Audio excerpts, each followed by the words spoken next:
ஆண்டாள் திருவடிகளே சரணம். ஸ்ரீமதே ராமானுஜாய நமக. ஸ்ரீமதே நிகமாந்த மகாதேசிகாய நமக. அனைவருக்கும் அடியேனுடைய பணிவான நமஸ்காரம். கோதாபிழியில் ராமனும் ராமானுஜனும் ராமானுஜ தயாபாத்திரமுங்கிற தலைப்பில் சூடிக் கொடுத்த சுடர்கொடி சூட்டி அமைத்த சொல் மாலையில் சர்வேஸ்வரனின் பல திருநாமங்களை பாடினாள். இதுவரை 38 திருநாமங்களை நம்ம அனுபவிச்சிருக்கோம். இன்றைக்கு நோன்புக்கு வேண்டிய பல உபகரணங்களை பிரார்த்திக்கிறா ஆண்டாள். அப்பொழுது 3 சம்போதனங்களை இட்டு பகவானை அழைக்கிறான். மாலே, மணிவண்ணா, ஆலின் இலையாய், இந்த 3 சம்போதனங்கள். ஆலிலை மேல் பள்ளி கொண்டவன நாமும் பாடுவோம்.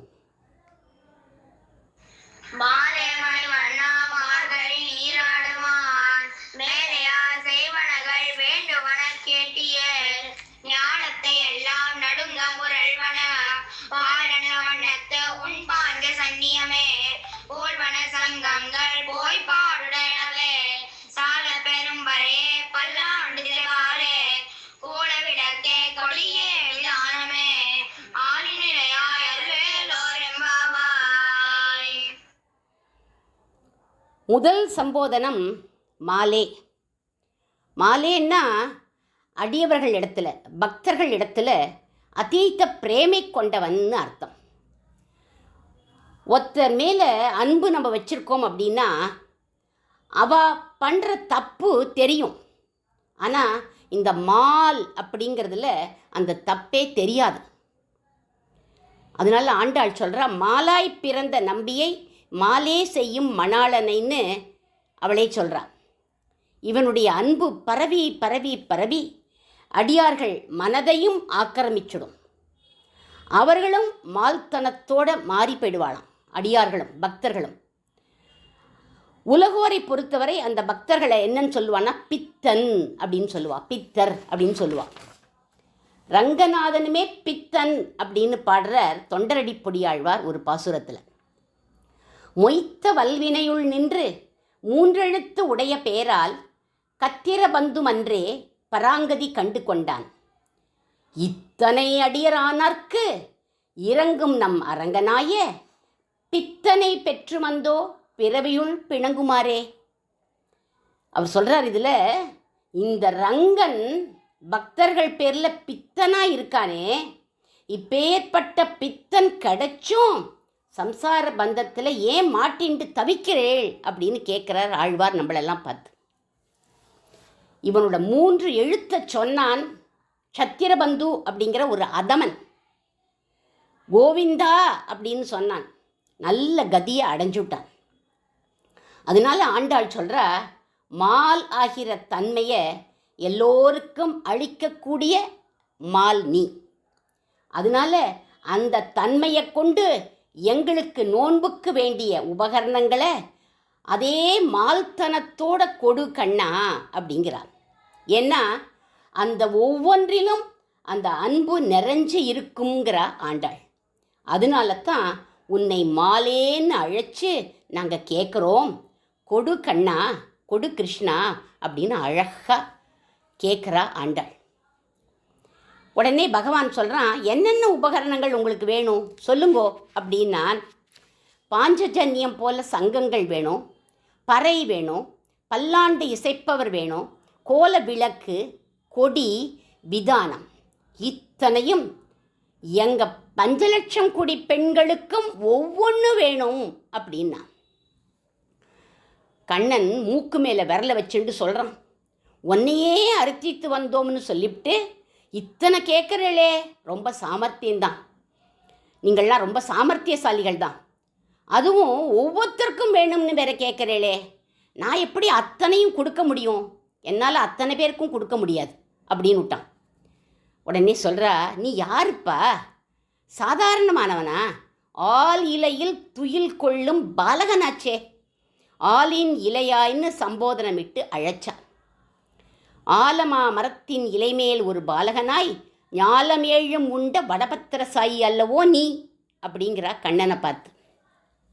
கரார விந்தேன பதார விந்தம் முகார விந்தே வினிவேஷயந்தம் வடஸ்ய பத்திரஸ்ய புடேசயானம் பாலம் முகுந்தம் மனசா ஸ்மராமின்னு சின்ன குழந்தையா முகுந்தனா கட்ட விரலை சூப்பிண்டு காட்சி கொடுத்தவன் அல்லவா நீ?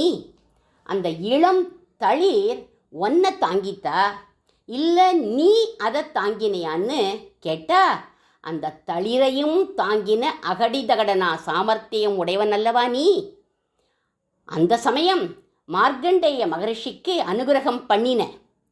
உன்னுடைய திருவயிற்றுக்குள்ளே போன அந்த மார்க்கண்டேய ரிஷி கண்ட காட்சி என்ன தெரியுமா? அந்த பயத்தில் கால் பகுதி தான் நிரம்பி இருந்துதான், மீதி முக்கால் பகுதி காலியாக இருந்ததை பார்த்தார் அந்த ரிஷி. வையம் ஏழும் உண்டவன் வயிறு இப்படி காலியாக இருந்த காட்சியை அந்த ரிஷி பார்த்தார். இப்பேற்பட்ட சாமர்த்தியசாலியான ஒன்னால் நாங்கள் கேட்பதை கொடுக்க முடியாதா என்ன அப்படின்னு கேட்குறா கண்ணனை பார்த்து ஆண்டாள். பகவான் சொல்கிறான், கொடுக்கக்கூடிய சாமர்த்தியசாலி தான் நான் அப்படின்னு வச்சுப்போம், ஆனால் உங்களுக்கு நான் ஏன் கொடுக்கணும், அதோட அவசியம் என்ன அப்படின்னு கேட்குறான் கண்ணன். கண்ணா, நீ சௌலபியன், கேட்டதை அனுகிரகம் பண்ணக்கூடிய மணிவண்ணன் அப்படின்னு சொல்கிறா ஆண்டாள். புஜங்க காருட மணி, திரைலோக்கிய ரக்ஷாமணின்னு எல்லா லோகங்களையும் ரட்சிக்கும் மணி, ருக்மிணி பிராட்டிக்கு ஆனந்தத்தை அளிக்கும் மணி, அனைவரின் தோஷங்களையும் போக்கும் மணி. நீ எவ்வளவு வசத்தியாக இருந்தாலும் உன்னை கைக்குள்ளே வச்சுண்டு ஆள முடியும். கோபிகைகளின் கைக்குள் அடங்கியவன் நீன்னு எங்களுக்கு நன்னா தெரியும் கிருஷ்ணா அப்படிங்கிறா ஆண்டாள். சுதபஸ் அப்படிங்கிற ஒரு ரிஷி, சுதபா அப்படின்னு பேர் அவருக்கு, கடுமையாக தபஸ் பண்ணார். பகவானை பிரத்யக்ஷமாக பார்க்கணும் அப்படின்னு, பகவானோட சாட்சாத்காரம் ஏற்படணும் அப்படின்னு கோடை காலத்தில் பஞ்ச அக்னிக்கு மத்தியில் நின்றுட்டு தபஸ் பண்ணுவார். குளிர்காலத்தில் தண்ணீருக்குள்ளே நின்று தபஸ் பண்ணுவார். பிராணாயாமம் பண்ணுவார். பல க்ஷேத்திரங்களுக்கு போய் தபஸ் பண்ணார். வெறும் இலை சருகுகளை மட்டும் சாப்பிட்டுண்டு தபஸ் பண்ணார். நின்றுண்டு தபஸ் பண்ணார். கட்டை போல் நின்றுட்டு தபஸ் பண்ணார். இப்படி என்ன பண்ணியும் பகவானுடைய தரிசனம் அவருக்கு கிடைக்கல, பகவானுடைய சாட்சாத்காரம் அவருக்கு கிடைக்கல. ஒவ்வொரு மகரிஷிகள் ஆசிரமமாக போய் எப்படி பகவானை தரிசனம், எப்படி பகவான் தரிசனம் கிடைக்கும்னு அவள்கிட்டலாம் போய் கேட்குறார். போயா அதுக்குத்தான் ஏன் நாங்களே பட்டினி கிடக்கோம் அப்படிங்கிறா அவள்லாம். தபோ பலத்தினால இந்திரலோகம், யமலோகம், அக்னி லோகம்னு போய் அலைஞ்சு அவளெல்லாம் போய் வேற கேட்குறார். இந்திரன் சொல்கிறான், எனக்கு ஒன்றும் இதெல்லாம் தெரியாது, ரம்பை ஊர்வசி மேனகை டான்ஸ் ஆடுறா அதுதான் எனக்கு தெரியும் அப்படின்னுட்டான். ஒவ்வொருத்தரும் ஒன்று சொல்கிறா. அழுத்து போச்சு இவருக்கு. தனியாக நடந்து வரார். யமுனைக்கரை ஓட வரப்போது ஒரு ரிஷி வீணையும் கையுமா பாடிண்டே வரார். சுகமாக வந்துட்டுருக்கார் அவர். பலனை அடைஞ்சால் ஒழிய ஒருத்தர் சுகியாக இருக்கவே முடியாது. அதனால அவர்கிட்ட போய் கேட்குறார், சுவாமி பகவானை தரிசனம் பண்ண முடியுமா அப்படின்னு கேட்டார். வந்தவர் யார்? நாரதர். அவர் சொல்கிறார், இதுக்கா இப்படி நீங்கள் அலையிறேன், இப்படியே போங்கோ. யமுனைக்கரையில் ஒரு கிராமம் இருக்குது, கோகுலம்னு பேர். அங்கே போனால் பிரம்ம தரிசனம் கிடச்சிடும், அது சுலபம் அப்படின்னார் அவர். ஓ, எனக்கு இது தெரியாமல் போயிடுத்தே, இப்படி அலைஞ்சின்னு இருந்தேனே சுவாமி அப்படின்னார். நேராக கோகுலத்துக்கு வந்துட்டார். எல்லாரும் மீசையும் தாடியுமா பிரம்மனிஷ்டாலாக உட்காண்டிருப்பான்னு நினச்சார் அவர். வந்து பார்த்தா எல்லாரும் இடையர்கள். கையில் தடி வச்சுட்டுருக்கா, தலையில் முண்டாசு, மாடு கண்ணு எல்லாம் மேன்னு கத்துறது. சாணி வாரிண்டு நிற்கிறா. சில பேர் பால் கறக்கிறா. எல்லாரும் இடையன் இடைச்சிகள் எல்லாரும் மாட்டக்கட்டு, தீனி போடு, பாலக்கரை அப்படின்னு ஒருத்தர் கூச்சல் போட்டுண்டு வேற நிற்கிறா. சே, இங்கேயா பிரம்ம தரிசனம் ஏற்படும்? என்னவோ அந்த ரிஷி சொன்னாரேன்னு வந்தே, இந்த இடம் இல்லை போல இருக்கு, வழி தவறி நம்ம வந்துட்டோமோ அப்படின்னு மலைச்சு மலைச்சு மலைச்சு மலைச்சு நிற்கிறார் அவர். அந்த சமயம் ஒரு 12 வயசு குட்டி குழந்தை ஓடி வந்தது. நல்ல கலர், மின்னல் கொடியாட்டம் இருக்குது. நீல பாவாடை, மஞ்சள் தாவணி, சிகப்பு சட்டை. இதெல்லாம் இந்த காலத்தில் யாருமே போட்டுக்க மாட்டா. அந்த காலத்தில் கோபி குழந்தைகள்லாம் இப்படி போட்டுருக்கா. போட்டுண்டு தலைவாரி பின்னிண்டு சுறுசுறுன்னு தலைவாரி பின்னின்னு இருக்கு. இந்த காலத்தில் யாருமே தலைவாரி பின்னிக்க மாட்டா. தலைவாரி பின்னிண்டு சுறுசுறுன்னு அலையிற விழிகள், முத்து பற்கள், சிவந்த உதடு, பார்த்துட்டே இருக்கலாம் மாதிரி இருக்கு. அது அந்த குட்டி, அந்த குழந்தை இவரை பார்த்து கேட்கறது, தாத்தா என்ன பார்க்குறேள் அப்படின்னு கேட்டுது. ஒன்றும் இல்லைம்மா, ஒரு வஸ்துவை தேடிண்டு வந்தேன், அது எனக்கு இங்கே கிடைக்கல அப்படின்னார். இங்கே கிடைக்காத வஸ்து என்ன அப்படின்னு கேட்குறது. அது உனக்கு புரியுமாம்மா அப்படின்னு கேட்டார் ரிஷி. புரியும், சொல்லுங்கோ அப்படின்ட்டு. பிரம்ம தரிசனம், சாட்சாத்காரம், பெருமாளுடைய சாட்சாத்காரம் வேணும்னு தேடிண்டு வந்தேம்மா அப்படின்னார். பிரம்மம்மா, பிரம்மம் தானே வேணும் அப்படின்னு சொல்லிட்டு தன்னுடைய தாவணி தலப்பில் சொருகிண்டு இருக்கு. தலப்பு முடிச்சு அவிழ்த்துது. இது அவிழ்த்தாதான் அந்த பிரம்மமே வெளியில் வருமா. இப்படி அவிழ்த்த விட்டாலோ இல்லையோ ஜல்லுன்னு குதிச்சான் கண்ணன். ஷாமள வர்ணம், மரகத மணி, காந்தி, சாய கொண்டையும் மயில் இறகும் குழலும் கையுமா குதிச்சுட்டான். ரிஷியை பார்த்துட்டான் அவன். இவருக்கு பிரம்ம தரிசனம் ஏற்பட்டுடுத்து. அந்த பிரம்மம் உபனிஷத் உச்சியில் இருக்கோ இல்லையோ தெரியாது, யோகிகள் ஹிருதயத்தில் இருக்கோ இல்லையோ தெரியாது. ஆனால் கோபிகைகள் முந்தானை முடிச்சில் அந்த பிரம்மம் இருக்குன்னு புராணமே சொல்கிறது. அதனால இந்திரநீல மணியைப் போல பிரகாசிப்பவன் அவன். அப்பேற்பட்டவனை வைர மணியை கைக்குள்ள அடக்கிக்கிற மாதிரி நம்ம அடக்கிடலாம். கைக்குள் அடங்கும் மணிவண்ணா அப்படின்னு அழைக்கிறா ஆண்டாள். எங்கள் கைக்குள்ளும் நீ அடங்கணும் அப்படிங்கிறா. மாலாகவும் மணிவண்ணனாகவும் இருக்கக்கூடிய நீ விரதத்துக்கான கருவிகளை கொடுத்தருள்வாய் அப்படின்னு கண்ணன் கிட்ட பிரார்த்தனை பண்ணினா ஆண்டாள். கண்ணனும் இவள் பேசினதை கேட்டுட்டு சரி கொடுக்குறேன் அப்படின்னுட்டான். ராமாவதாரத்தில் மாலேங்கிற பதத்துக்கு ஆஸ்ரித வாத்சல்யம் அப்படின்னு வியாக்கியானம் பண்ணுவார்கள் நம் பூர்வர்கள். அதாவது சரணம்னு ஒரு பக்தன் வந்தால் அவன்கிட்ட கருணை காட்டி ரட்சிப்பவன்னு அர்த்தம். ராமாயணங்கிறதே சரணாகதி சாஸ்திரம்தான். அதை பல இடங்களில் காட்டினார் வால்மீகி பகவான். பாலகாண்டத்தில் தேவர்கள்லாம் சரணாகதி பண்ணான். அயோத்தியா காண்டத்தில் லக்ஷ்மணரும் பரதனும் சரணாகதி பண்ணினான். ஆரண்ய காண்டத்தில் ரிஷிகள், காக்காசுரன் இவள்லாம் சரணாகதி பண்ணான். சுந்தரகாண்டத்தில் ராட்சசிகள் ஆக்சுவலாக அவள் பண்ணலை, ஆனால் பிராட்டி அதை சரணாகதியாக ஏற்றுண்டுட்டான். யுத்த காண்டத்தில் விபீஷண சரணாகதி. உத்தரகாண்டத்திலையும் மாலி சுமாலிங்கிற அசுரர்களை வதைக்க தேவர்கள் ராமர்கிட்ட சரணாகதி பண்ணா. இப்படி ஆஸ்ரித வாத்சல்யனாக இருந்தார் ராமபிரான். மாலா இருந்தார்.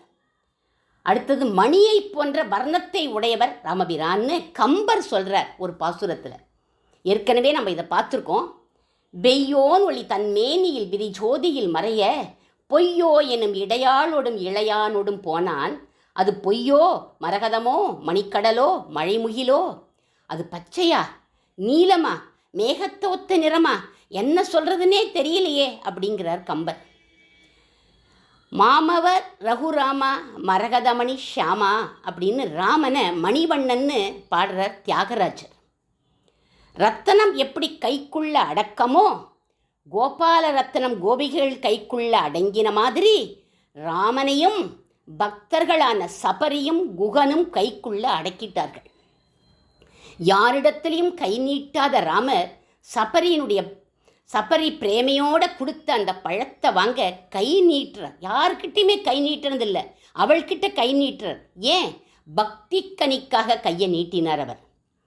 குகன்கிற வேடுவனுக்காக தமசா நதிக்கரையில் காத்துன்றிருந்து அனுகிரகம் பண்ணினார்.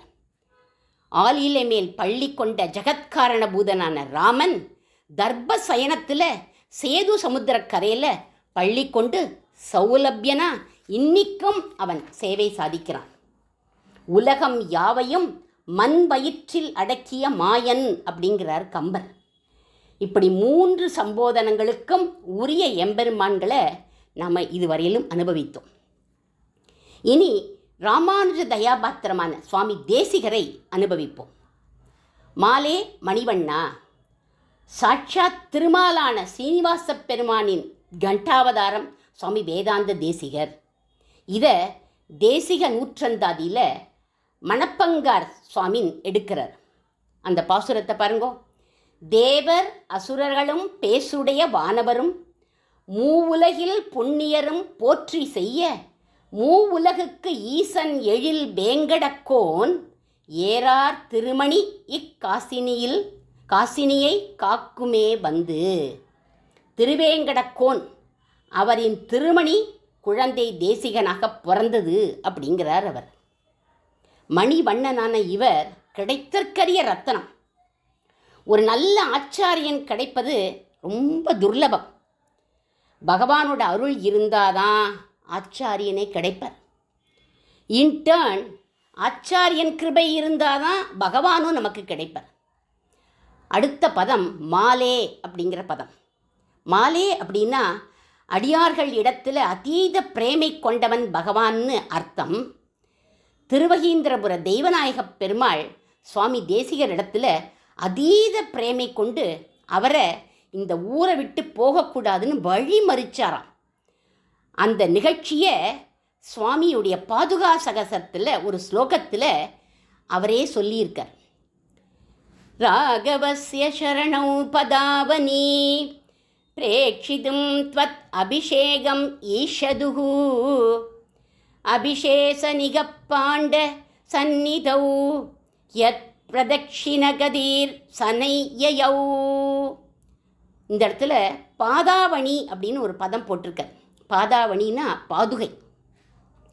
பட்டாபிஷேகம் நின்ன உடனே ராமச்சந்திரமூர்த்தி பட்டாபிஷேகத்துக்காக வச்சிருந்த பொருட்களெல்லாம் மெதுவாக வலம் வந்து தான் வெளியில் போகிறார். உடனே டபக்குன்னு எழுந்து போகலை. அந்த பொருட்களெல்லாம் மெதுவாக வலம் வந்தார். மெதுவாக அப்படிங்கிறதுக்கு நம்ம சுவாமி என்ன பதம் போட்டிருக்கார்? சனைஹி அப்படிங்கிற பதத்தை போட்டிருக்கார். ஏன் ராமர் நிதானமாக நடந்தார் அப்படிங்கிறதுக்கு சுவாமியே காரணமும் சொல்கிறார். என்ன காரணம் அப்படின்னு, பாதுகா பட்டத்தை ஏற்றுக்க போகிறா. பாதுகை பட்டத்தை ஏற்றுக்க போகிறா. அவள் ராணியாக ஆக போகிறான்னு ஒரு பக்கம் சந்தோஷம் பெருமாளுடைய திருவடிக்கு. திருவடி யார் தெரியுமா? திருவடி தான் பர்த்தா, கணவன். பாதுகை யார் தெரியுமா? அவள் தான் பாரியா, அவள் தான் மனைவி. பட்டாபிஷேகத்தை கிட்டக்க இருந்து பார்க்க முடியலையேங்கிற வருத்தம் கணவனான திருவடிக்கு. திருவடியுடைய ஆசையை திருப்திப்படுத்தத்தான் ராமர் மெதுவாக அபிஷேகத்துக்கு வச்சிருந்த பொருட்களையாவது பார்த்து இந்த திருவடி திருப்திப்படட்டுமேன்னு நிதானமாக நடந்தார் அப்படிங்கிறார் சுவாமி வேதாந்த தேசிகன் இந்த ஸ்லோகத்தில். பக்தர்களுடைய ஆசையை நிறைவேற்றி வைக்கும் ராமன் தன்னுடைய திருவடி ஆசைப்பட்டதை நிறைவேற்றி வைக்க மாட்டாரா என்ன? அதனால தான் என்ன வார்த்தை சொல்லியிருக்கார் சுவாமி, ராகவஸ்ய சரணௌ த்வத் அபிஷேகம் பிரேக்ஷிதும் அப்படின்னு பதம் போட்டிருக்கார். மெதுவாக பிரதட்சணம் வந்தார் அவர் அப்படின்னு. பாரியையான பாதுகையை விட்டு பிரியறது பர்த்தாவான திருவடிக்கு எவ்வளவு வலிச்சிருக்கும். அதே வருத்தம்தான் பெருமாளுக்கும் அடியார்களை விட்டு பிரிஞ்சு இருக்கிறது அப்படிங்கிறது. அதனால்தான் தெய்வநாயக பெருமாள் சுவாமி தேசிகர் திருவகீந்திரபுரத்தை விட்டு கிளம்பி காஞ்சிபுரம் போகிறபோது பெண்ணையாத்தங்கரையில் வழி மறிச்சார். அவர்கிட்ட சொல்கிறார், மலை மேலே திருவகீந்திரபுரம் மலை மேலே உட்காந்து நீ ஹைகிரீவரை சேவிச்சுட்டு போறியேடா, என்னை பற்றி ஒரு பாட்டு கூட பாடாமல் போகிறையே அப்படின்னார். அதுக்கப்புறம்தான் சுவாமி நிறைய கிரந்தங்களை பாடினார். ஆனால் இவர் வழி மறிச்சதை தை மாதம் 5ஆம் நாள் பெண்ணையாத்து உற்சவம்னு இன்றைக்கும் அங்கே நடத்தின்னு இருக்கா. லோகக்ஷேமத்துக்காக சுவாமி கிளம்பினார்னு ஒரு பக்கம் சந்தோஷம் இருந்தாலும் அவருடைய பிரிவை தேவநாத பெருமாளுக்கு தாங்கிக்க முடியல. பக்தன் பேரில் அதீத பிரேமை பகவானுக்கு. இதே பிரேமை நம் சுவாமி தேசிகருக்கும் தெய்வநாயக பெருமாள் பேரில் பித்தனாக இருந்தார் அவர். இப்படி மாலேங்கிற பதம் பெருமாளுக்கும் பொருந்தும், நம் வேதாந்த தேசிகன் சுவாமிக்கும் பொருந்தும் அப்படின்னு இந்த பாதுகா சகஸ்ர ஸ்லோகத்திலேருந்து நம்ம அனுபவித்தோம். அடுத்த பதம் மார்கழி நீராடுவான், மாதங்களில் மார்கழியாக இருக்கேன் அப்படிங்கிறான் பகவான். அவனோட ஆச்சரியமான சேஷிதங்களில் கல்யாண குணங்களில் மூழ்கி இன்புற சிஷ்யர்களான அடியோங்கள் வந்திருக்கோம். மேலையார் செய்வனகள் வேண்டுவன கேட்டியேல், பூர்வாச்சாரியர்கள் எதை எப்படி உபதேசிக்கிறாளோ அதை முன்னோர் மொழிந்த முறை தப்பாமல் கேட்டு பின்னோடு தான் அதனை பேசாதேன்னு பூர்வர்கள் எந்தெந்த வழியை ஃபாலோ பண்ணாலோ அதே வழியை அடியவங்களுடைய ஆச்சாரியாலும் எங்களுக்கு உபதேசம் பண்ணியிருக்கார்கள். ஞாலத்தை எல்லாம் நடுங்க முரல்வன, குதர்க்கவாதிகள் நடுக்கம் அடையும்படி சிம்மநாதத்தோடு ஒலிக்க வல்லது எது அப்படின்னா பாலன்ன வண்ணத்து உன் பாஞ்சஜன்யம். பாஞ்சஜன்யம் என்பது ஞானத்தின் பிரதிநிதியான சுவாமி அருளிய ஸ்ரீ சூக்திகள். அவைகளை தியானிப்பதால் சத்வகுணம் மேலோங்கும். போல்வன சங்கங்கள் பொய்ப்பாடு உடையனவே. தேவரீருக்கு பின் அவதரித்த ஆச்சாரியர்களின் ஸ்ரீ சூக்திகள் அவைகளின் வியாக்கியான கிரந்தங்களிலும் தியானம் செலுத்தி சால பெரும் பறை, பறை அப்படின்னா பகவத் கைங்கரியம், பெரும் பறை அப்படின்னா பாகவத கைங்கரியம், சால பெரும் பறைன்னா ஆச்சாரிய கைங்கரியம், இவைகளை பிரச்சாரம் செய்து பல்லாண்டு இசைப்பாரே. பெருமாளுக்கு பல்லாண்டு பாடுபவரும் இன்னும் ஒரு நூற்றாண்டு இரும்னு ஆச்சாரியர்களுக்கு வாழி திருநாமம் சொல்லும் கோஷ்டிகளுடன் கோல விளக்கு, சரணாகதி தீபிகை போன்ற உயர்ந்த சோஸ்திர பாடங்கள் அவற்றின் விளக்கங்களில் ஈடுபட்டும் ஏற்றி மனத்தெழில் ஞான விளக்கினை உலகற்றி மாற்றினவர்க்கு ஒரு கைமாறு மாயனும் காணகில்லான்னு சுவாமி வேதாந்த தேசிகனே சொல்லியிருக்கார். அப்படி உயர்ந்த ஞான விளக்கை ஏற்றி வைப்பவர்கள் ஆச்சாரிய புருஷர்கள். கொடியே சுவாமி நைனாச்சாரியாரின் அனுகிரகமும் அவருடைய ஸ்ரீசுக்திகளின் ஞானமும் விதானமே சுவாமி தேசிகருக்கு பிறகு ஒட்டுமொத்த சம்பிரதாயத்திற்கும் விதானமாக விளங்குபவர் பிரம்மதந்திர சுதந்திர ஜீயர். இவரின் அனுகிரகமும் இவரின் ஸ்ரீசுக்திகளின் ஞானமும் ஆலின் நிலையாய் ஆலமரம் போல நிழலை கொடுத்து ஆச்சாரியன் திருவடியே கதி அப்படின்னு நம்ம இருக்கணும்.